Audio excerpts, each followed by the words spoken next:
And this one is a solo roll and write where you are going to be playing as a detective that's forced into a life of crime in order to gather enough money to pay a ransom for your missing partner. This is also a game that has an emerging story that you're going to be revealing over several episodes that are also each going to be introducing their own mechanisms and ideas. And I do want to mention that I think this one is really well thought out, and if you are a fan of solo games or roll and writes, you'll definitely want to check this one out because it's also only $5. At the start of that round, you're going to be crossing off a day on your calendar and then rolling 6 dice that you'll then be able to spend to perform various actions. You can discard pairs of dice in order to gain money, or instead you could spend those dice to do things like investigating the city by foot or by car, which will allow you to navigate different grids and collect clues out on your different sheets, and that's going to allow you to increase the skills in the corresponding area, which also make other actions more powerful. With any of the money you're able to gain, you can also spend it for intel, which is an easier way to gather clues from the grid because you can just pick any of the icons out on the grid instead of having to move to them. But also on this grid is going to be a few different heist locations,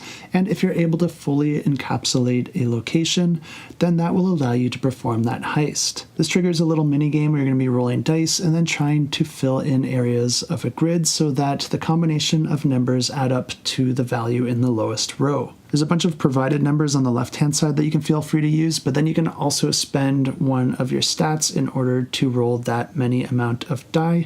that you can then also add into your pool of numbers. This is going to give you more options because if you're able to fill up everything within the grid and have all those numbers make sense, then you're going to be getting the associated reward. But any dice that you have remaining after that, you will be penalized for. What's really cool about all this is that once you've completed the heist, you're then going to be moving into the next phase where you're trying to cover your tracks. You'll be able to use any of your unused numbers in order to cross out the same number that you used in the grid, and that's going to allow you to reduce your suspicion with the police. And your suspicion is going to be represented by this police sketch that's going to become more and more uncovered for each of the numbers that you're not able to cross out during one of your heists. And if this image is ever fully completed, then that means you have lost the game. And of course, if you're able to complete the episode before that happens, then you have won the episode, but your decisions, successes, and failures will influence that next episode, so you're not going to be starting with a completely clean slate. But if you are able to get through all the episodes over multiple games and evade the police long enough to find your partner, then I imagine you're going to be starting your new life somewhere where those police can't find you. Of course, at that point you win the game, and if you do want to learn more about this one, go ahead and check it out, and I will have it in the description down below.